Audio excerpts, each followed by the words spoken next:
Um, God, this is new. Um, Hello, y'all. This is a little bit different from the Hey Nerd content that you're used to. Um, Namely because it's gonna be just, for the most part, I think, completely unedited unless Eli decides to do something drastic in post, which I doubt. Um, and the reason I'm talking about Eli in the third person right now is because they're not here. This is me, by myself, alone. Um, just we're calling this bonus content because it's not anywhere close to a full episode. But it's not planned. I uh I cleared this with Eli about what 15 minutes ago. Um because I just need a space for myself to be completely deranged about Lord of the Rings and the ending of Return of the King in particular, for about 10, 15, 20 minutes. Who knows how long this is going to be? Not me. I'm going into this blind. There's no script. We don't have a script anyway for normal episodes, but there's no script for this. There's no, like, I don't even have so much as a sticky note with, like, bullet points of stuff I want to get to. My brain is just completely taken up with Lord of the Rings brain rot, and I just, I have had no mouth up until this point, and I must scream because that is what this podcast has done to me. I am incapable of having strong opinions without putting them all over the internet. Um, so yeah, this is what this is going to be about. I think most of the listenership of this podcast is not going to know what the flying fuck I'm talking about. Um, and I may have some new listeners for the podcast because I accidentally kind of mentioned during one of my classes today, one of the cool classes that, like, is taught by one of our consultants, that I made a podcast, and I may or may not have dropped the name of said podcast. And so if you're a new listener or my elective teacher, hi Bailey. This isn't what I normally do. There's normally one other person here. And if you're, one of the juniors who just found out, hello to you too. I'm rambling, I'm stalling, I've gone on long enough. I guess one final thing to get out of the way before I really get into it. Molly Ostertag, if for some godforsaken reason you're listening to this, um, I've been looking at your Hobbit Gay alt account, just as a source of self care for myself. Um, but I know from that account that I don't think you finished the book yet because I think you would have mentioned some things on that account by now if you had. So I'm going to be talking about the ending of Return of the King, so, like, major spoiler warning for both Return of the King and, by the nature of Return of the King being the last book in the Lord of the Rings trilogy, basically all of Lord of the Rings.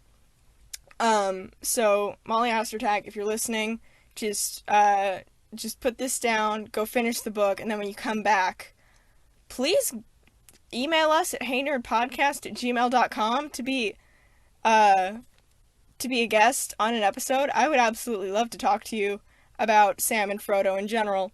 Um so yeah, spoiler warning, maybe content warning, I don't know. I'm probably gonna curse a lot in this. Um and yeah, I think that's about it. That's all the business we have to get out of the way. Again, this is completely unstructured because it's just me rambling about Lord of the Rings for who knows how long. I have a Spanish diagnostic test that I really should be taking right now. It's like 8:30. It's part of my homework. It's not going to take me more than 10 minutes. But I literally cannot focus because this is rambling around in my brain. It's rattling around in my skull and I cannot rest until I get it out. So we're just going to get right into it with all that rambling out of the way. Holy shit, y'all. Um, I thought, I've watched the movies. I've watched all of the Lord of the Rings movies. Surely they're dense movies. They are known for being incredibly long and incredibly dense. I've watched the extended editions. I've watched all the behind the scenes featurettes. I thought I knew all the important shit there was to know about Lord of the Rings. And then I read the books and it turns out I don't know shit.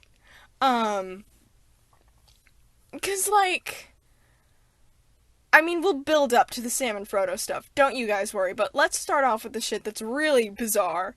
Um, End of Return of the King. The hobbits, you know, they're kind of let loose from Gondor after all the stuff's happening. It's like, it's that part in the movie where it, like, looks like it's gonna end several times, and it's like, they're gonna roll credits here, right? And then they don't. Um, so it's like that part, but in the book, so it takes even longer. But you know, like, I'm vibing. I'm like, all right, Aragorn and Arwen are getting married. Good for them. Good for them. You know, like, Aragorn's doing his thing. People are getting crowned. Stuff's getting wrapped up. People are happy. It's all groovy. So the hobbits, you know, kind of they get back to like Bree, which is a little town just outside of the Shire, just outside of the little hobbit country, right? And it's this little town where like humans and hobbits kind of live in harmony. It's all good, and they're staying in this town, and they're like, there's rumblings that there's something bad going on in the Shire, like shit's gone south since the boys left, like fucking 13 months ago at that point or something. And they're like real confused. They're like, what the fuck's going on? The long and short of it is, while Sam, Frodo, Merry, and Pippin were all saving the world, their hometown got taken over by fucking a goddamn militia of sort. Martial law got imposed in Hobbiton by a bunch of human men, which is, to put it mildly, not mentioned in the films.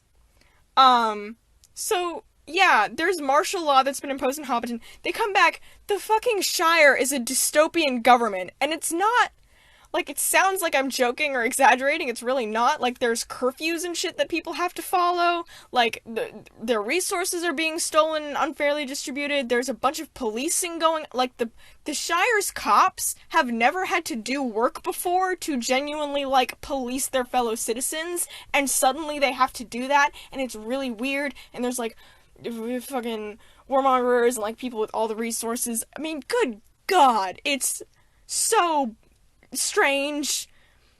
Like, there's like truly nowhere is safe from the shadow of Mordor, including the fucking farm town? What the shit? The anti-industrialization comes through strongly. So what the boys do, what the hobbits do, because again, the men, the elf, the dwarf, the wizard, they're all gone. Because Gandalf's like, nah, I gotta leave you guys behind. Like, you guys have to be big boys now and take care of your adult problems like grown-ups, because I am not going to be your babysitter anymore. I am not going to babysit Middle-earth anymore, and has dipped. So what do these four boys do? These four men who are all, I think, at max 3'7". They lead an insurgency, a violent one, because apparently both Merry and Pippin developed bloodlust on their quest to Mordor. I'm not... People die in the Shire, y'all. Like, it's... I can't fucking get over it. Like, they just rally the goddamn troops, and by troops I mean the citizens of Hobbiton, and they fucking fight back against this injustice. It's really great. Like, they lure kind of the leader of the guy to this big gathering of people, of hobbits. They lure this big, you know, scary, gloaty guy, to this town center, by basically using this one person as kind of like bait, of like being the obvious, like, oh, this person's next to like a big campfire and it's really shadowy, so it looks like he's the only person there. And then fucking hundreds of hobbits step out of the shadows as this guy approaches. And the minute he like makes a move to threaten the hobbit in the middle, who, like, I've already forgotten. I think it may be Sam. Wait, no, that doesn't make sense. I think it's someone else. Whatever. 3 or 4 hobbit archers snipe the guy before he can so much as make a move. Hobbiton has... Hobbits... I'm trying to articulate this. There are some hobbits that are so good at archery that they can fucking snipe a man dead from, like, 60 paces away.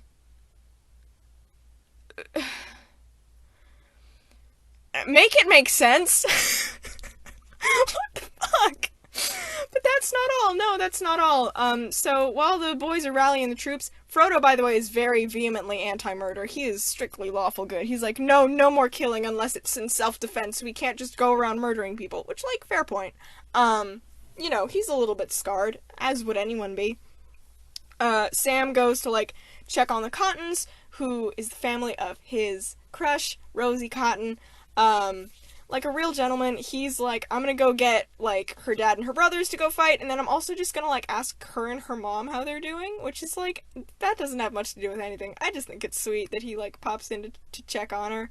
And she's a little bit like, so you didn't tell me you were gonna, like, leave for a year. Would have been nice to have a heads up, and he was like, oh shit.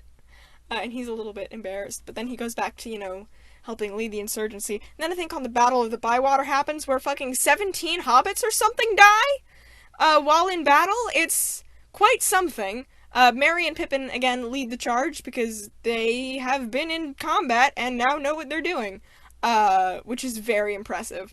And yeah, so that's just kind of one of those bits that just didn't make it into the movie somehow, where the Hobbit, where the Shire became a dystopia, and then Merry and Pippin led a rebel insurgency to topple the corrupt government. Oh, also, Wormtongue and Saruman survive, get to Bag End, and so they've been living there and fucking, like, squatting in Frodo's house while they've been gone for, like, weeks. They also run into Saruman and Grima, like, on their way out of, Gondor in general, so they're like, and there's a little, like, spat, but they're like, oh, that's the last we'll see of him, which, like, come the fuck on. And Saruman's just, like, kind of petty about everything, and, like, just generally, like, psychologically awful, but clearly his power's all gone. And then he, like, continues to abuse Grima, because why not? And Grima finally fucking loses it in front of everybody, sneaks up behind Saruman, and slits his throat in front of everybody. Like, what the shit? It went from, like, Lord of the Rings to Game of Thrones in 0.5 seconds, but it's still Lord of the Rings? What the fuck? So yeah, that goes down. There's also, in Return of the King, this is, like, rewinding back, there's also just a little bit more development of, like, Éowyn and Faramir's relationship, which I just thought was cute. I think it was Molly Ostertag who, like, had that headcanon that Faramir is a trans man, and that means that Boromir is a supportive brother, and that also makes me happy. That's so sweet for me. It just is very good. And I like that headcanon, and I'm taking it for my own. What was I saying? Oh god.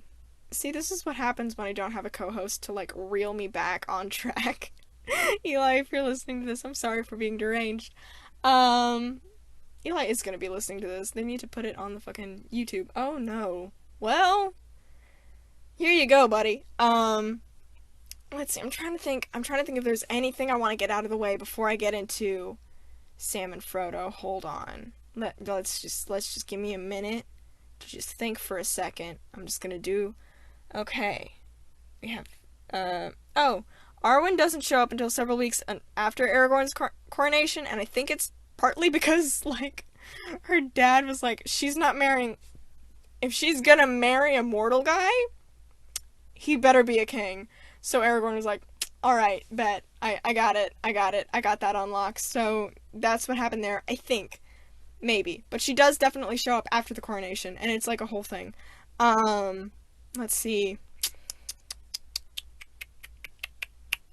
I'm really sad that they cut the role of Baragond from the movies, because he's this guard that shows up in Return of the King, and, like, he's a friend to Pippin, which is super nice, and then he also is one of the few people who, like, believes Pippin when it's, like, the steward has gone mad when Denethor loses it, and so he actually ends up killing someone in the line of duty, like, trying to stop people from, like, burning Faramir alive, because the king lost it, which was interesting. Also, they mention Kingsfoil in the movies in, like, Fellowship when Frodo first gets stabbed.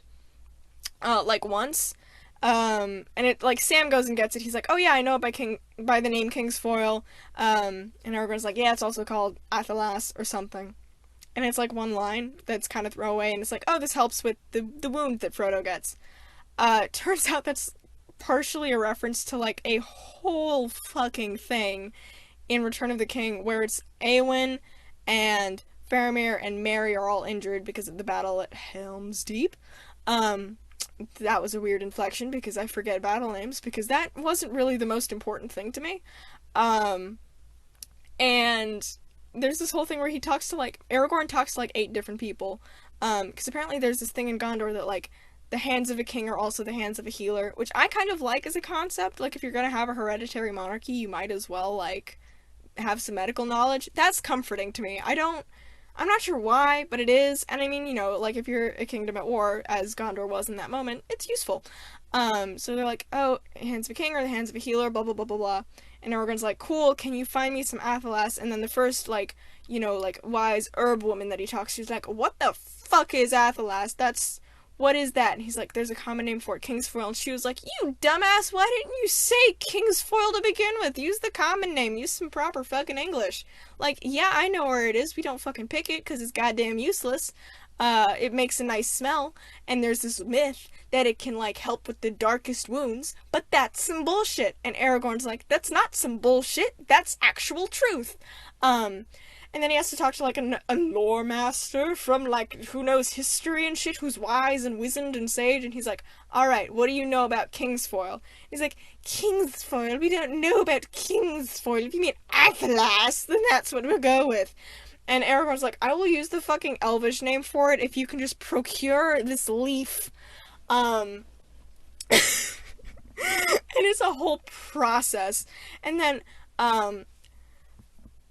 Baragon's son, Burgle, who I remembered his name because it's if you rearrange the letters, it spells gerbil, and he's a little 10-year-old boy, and I found that adorable. Comes up to Aragorn eventually, and he's like, I found the Kingsfoil, but it's like 2 weeks old, and we couldn't get it fresh. Is this good enough? And then he bursts into tears, and Aragorn's like, it's okay, buddy, this is good, this is more than enough, you did a good job, and I'm proud of you, and it's just my heart. Anyway, so that was the whole thing. It was honestly kind of funny to read.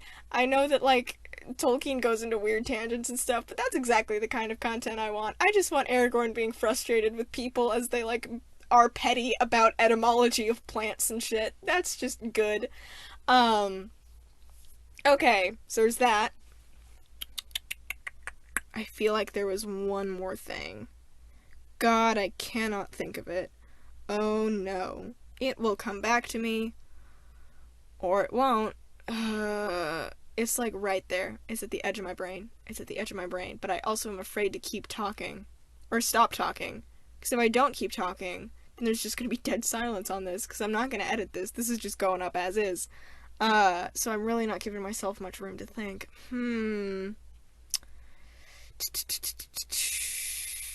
I think it was something that happened in Gondor? Maybe. Oh, well, I'll just talk a little bit more about the sea longing thing. It just boggles the mind, truly, that Legolas heard a seagull for the first time in the middle of battle and instantly got depression. Like, no one talks about that. No one... Why has this been gate-kept by such a fucking, like, white cishet male community? Why did we have such crusty people gatekeeping high fantasy for so long? Why are these the guys who got interested in it first? Why didn't we have people like me reading it first? And by like me, I don't necessarily mean female or queer. I just mean people who would notice the fact that Legolas heard a seagull for the first time in the middle of a very important battle in his life and instantly got depression because there's a button in elves that if you push too early, gives them the sea longing at inopportune moments. What the fuck? What is that world building? That's so wild! Anyway. Oh, on Legolas. At the end of Return of the King, the first fucking written line of dialogue that he has when the whole gang's reunited is also about the sea longing. He's like, off to the ocean I go. And then he, like, toodles off singing a song that he makes up on the spot about the ocean. Again, I'm pretty sure at this point this man has never been to the sea. I don't know why. The elves are just so weird, and I love them so much. I can't believe this is the man that Eli simps for. God, I love it. Eli, you've been simping for a himbo this whole time. It's great. God. I mean, say what you will about Arwen, at least least there's nothing fucking canonically tying her to instantly getting depression because she heard a bird squawk once. He's such a goddamn idiot. He's fucking a walking example of emotional fragility. It's hilarious. He truly is unhinged. Oh my god. On the whole Legolas note, he and Gimli apparently go on a little road trip, just on their own, just the two of them, to like, for Legolas to show Gimli the woods and like the impressive woods that he's from, and then Gimli's gonna show him the impressive caverns and caves and mines and stuff that he likes that he's from, and I just think that's a really cute couple bonding activity. Legolas and Gimli are gay for each other. I don't know what to tell you. Like, Legolas fucking snuck Gimli into the Grey Havens, you know, when that was expressly forbidden. And we can say it was because Gimli wanted to see Galadriel again, but we all know. Anywho, I suppose that just leaves us with Sam and Frodo. Again, why has this fandom been gatekept by such cishets this whole time? They are clearly in love. It's not speculative to say that Sam and Frodo are deeply in love. It's straight up just canonical. Like, it stops just short of them getting married. And I'm pretty sure that's just because of the time. Like, you can't read Return of the King. You can't read anything really past Two Towers and tell me that this was these were two straight guys going on a road trip because they're just broing around, they're palling about, they're being best buds and nothing more. They're boyfriends. Oh my god. I will explain what I mean. I will back this up. Y'all, they hold hands so much. Multiple times they hold hands. Multiple times across, I think, about 2 books. I mean, if the whole quote about Sam, like, looking at Frodo's face and being like, he's like that sometimes, but I love him. Like, he's like that sometimes, and it shines through somehow, but I love him whether or no, from Sam. That's already pretty romantic. Y'all, they hold hands so much in Return of the King, and it's so sweet. Oh my god. First of all, okay. I can't remember if it's on the way to the Sam's love for Frodo is legit the only thing that keeps him alive long enough to rescue Frodo from the orcs when he gets captured. That's what's going on. Like, oh my god.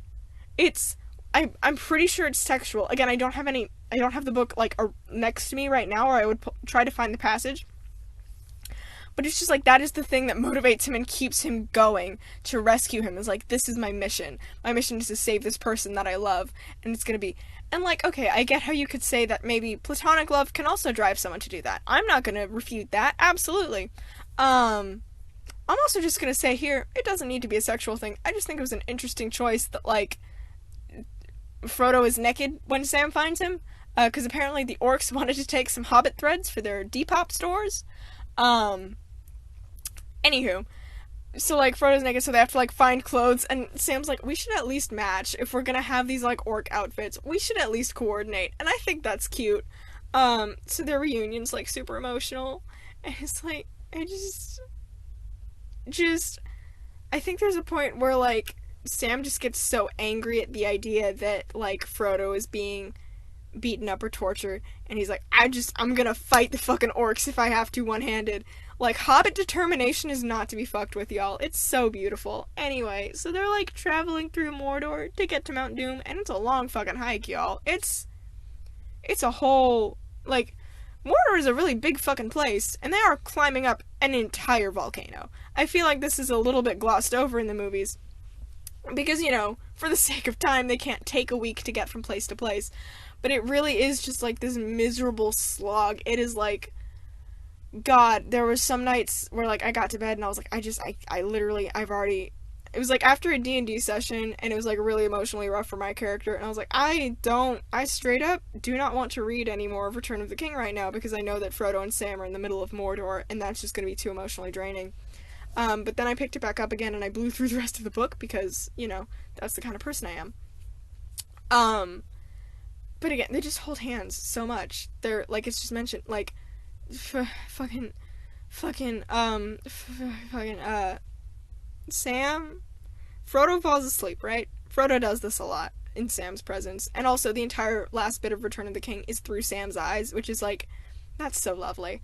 A lot of Lord of the Rings, I guess, is through Sam's eyes. But, you know, it's, like, it's just, I love that. I love that so much. Sam is so good. But so Frodo falls asleep.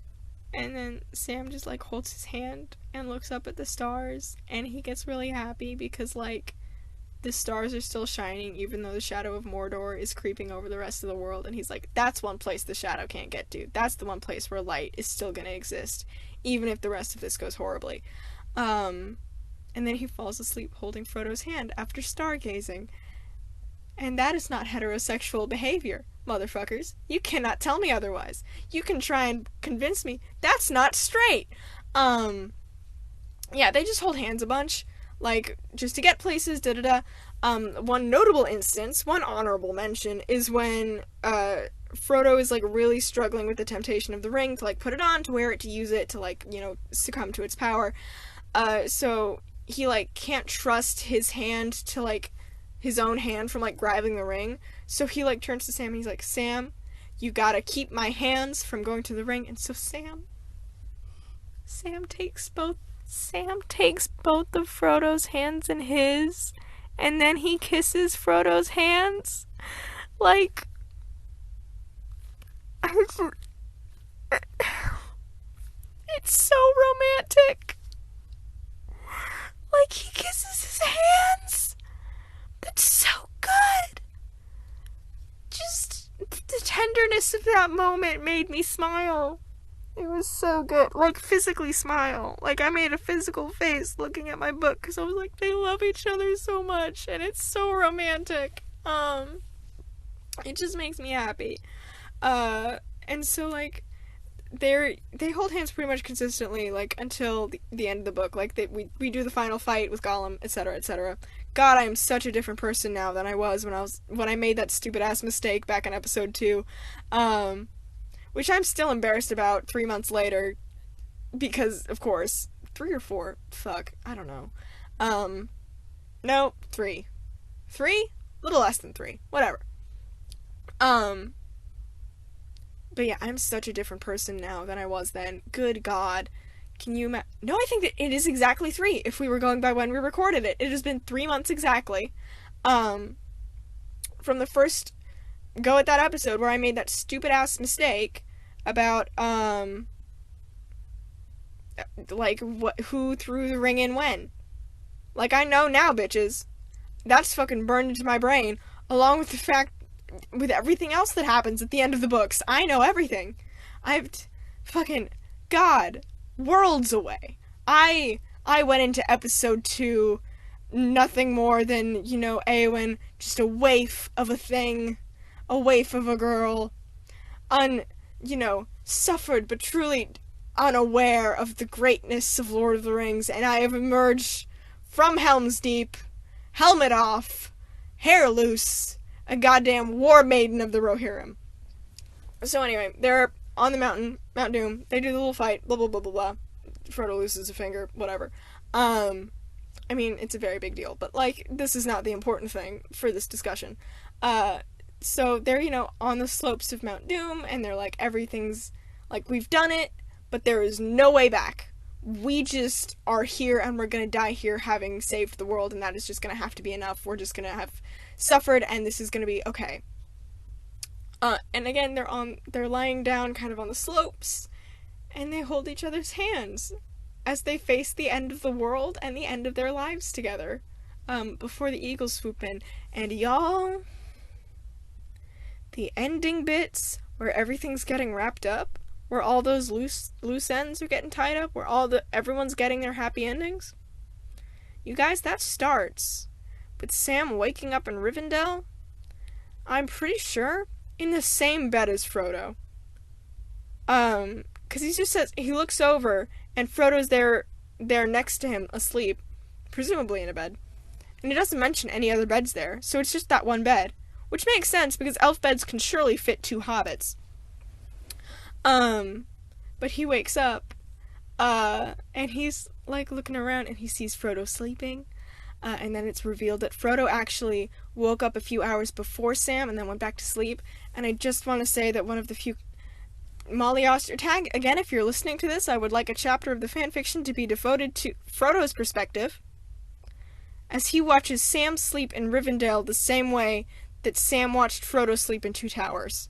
I just want to know what Frodo thinks when he looks at Sam at peace. That is what I want, and I want it written, because we were robbed of that by John Ronnie Tolkien in the original. Because, like, that's, goddamn. Yeah, they wake up in the bed next to each other, and it's very cute. What else happens? Oh yeah, after they, do the whole rebel insurgency in Hobbiton, you know what happens? You know what's going on? Sweet. But yeah, it's Sam and Rosie, and they've reunited. I'm like, good for them. Rosie's cute as hell. I also would love a Hobbit girlfriend or a Hobbit wife. That would be great. And at some point, Sam goes up to Frodo, and he's like, or Frodo is actually like, hey Sam, when you moving in, bud? When are you gonna come live with me in Bag End? And Sam's like, well, I'd love to, is the thing. I would love to do that, but I'm also really torn, because I also have to get married to my wife. And y'all, I don't care how much you love your best bud, I'm pretty sure that most people are not going to be like, between my best friend and my spouse, there is equal weight to both of these living situations that I must play. Like, what? Like, no. Like, they're in love. Like, Sam is in love with both Frodo and Rosie. And that's very good. And so Frodo's solution to this is like, oh, that's fine. You can do both. Like, you don't have to be torn. You can just marry Rosie, and then you can both move in with me and live in my house. Lord of the Rings ends with a poly-queer couple getting together, y'all! That's a throuple! You can't tell me otherwise! Also, Frodo names Sam's firstborn, Sam's first kiddo, who's a daughter. And he goes to Frodo to ask for her name because he's like, well, if the baby were a boy, Rosie and I had already decided we were gonna name him Frodo. But she's a girl. So what should her name be? And then, Frodo and I apparently have something in common, which is we both have a great fondness for the name Eleanor. Not for myself, I just like the name Eleanor because I think it's pretty, or I really like Eleonora because then you get the nickname Nora from it, but also like a kick-ass like full name. I don't know. Multisyllabic names are kind of my thing. But yeah, Frodo names Sam's firstborn child, which is like, dude.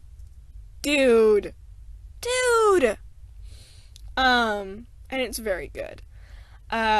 So yeah, I think that's about it. Yeah, Frodo names Sam's firstborn child, and then, like, their departing scene at the Grey Havens is still really emotional, and apparently Merry and Pippin didn't even know. Like, Gandalf told them behind Frodo's back. It was originally meant to just be Sam and Frodo, going to see Bilbo off, and then, like, Frodo would leave Sam, and God, I would have cried.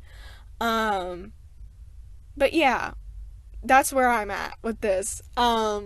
My screen has turned off. I don't know how long I've been talking about this. I assume approximately 40 minutes. Who knows? But yeah, I'm trying to think what else. I mean, yeah, there's the fact that, like, Sam and Frodo reunite in the Grey Havens eventually. Oh yeah, this is just a minor trivia thing. I think it's really cute. I believe, God, is it Pippin or Merry? I think Merry actually does not get married. I think Merry just becomes Thane of the Shire and just, like, vibes out for the rest of his life, unmarried, living his bachelor life, which is also, like, a little bit gay. It's a little bit queer. I'm just saying. Those toques. Wait, is Merry a toque? No, that's Pippin. Fuck. What is Merry? Merry's something. Merry's a brandy buck? Shit, I'll figure it out. Whatever. I think Merry stays unmarried, and then Pippin gets hitched to someone, and then Pippin's son is named Faramir. And I just thought that was very sweet. And then Faramir and Sam's daughter, Goldilocks, get married. Her name is literally Goldilocks. I mean, not literally, because that's, like, the quote-unquote translated version of her name from, like, the quote-unquote actual language that Lord of the Rings is written in, according to Tolkien, because he wanted to make more work for himself. But yeah, I just thought it was cute that they did that as well. And like Eleanor and like basically there's like a whole like appendices and stuff where like you just get to see what everyone else got up to afterwards, going forward like 2 or 3 generations, and it's very sweet. Um, but yeah, I think just they hold hands so much. It's really sweet, and they say that they love each other so much. It's really good. And they move in together. He names his kid. Guys, it's gay. Okay. Bye, nerds.